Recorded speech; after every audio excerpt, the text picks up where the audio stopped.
اور کافر انسان کہتا ہے کہ جب میں مر جاؤں گا تو کیا زندہ کر کے نکالا جاؤں گا؟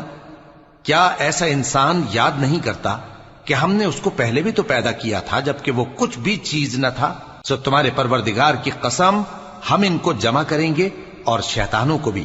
پھر ان سب کو جہنم کے گرد حاضر کریں گے اور وہ گھٹنوں پر گرے ہوئے ہوں گے۔ پھر ہر گروہ میں سے ہم ایسے لوگوں کو کھینچ نکالیں گے جو رحمان کے مقابلے میں سخت سرکشی کرتے تھے،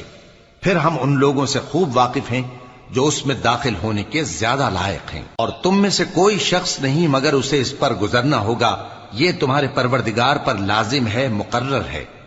پھر ہم پرہیزگاروں کو نجات دیں گے اور ظالموں کو اس میں گھٹنوں کے بل پڑا ہوا چھوڑ دیں گے۔ اور جب ان لوگوں کے سامنے ہماری آیتیں پڑھی جاتی ہیں تو جو کافر ہیں وہ مومنوں سے کہتے ہیں کہ دونوں فریق میں سے مکان کس کے اچھے اور مجلس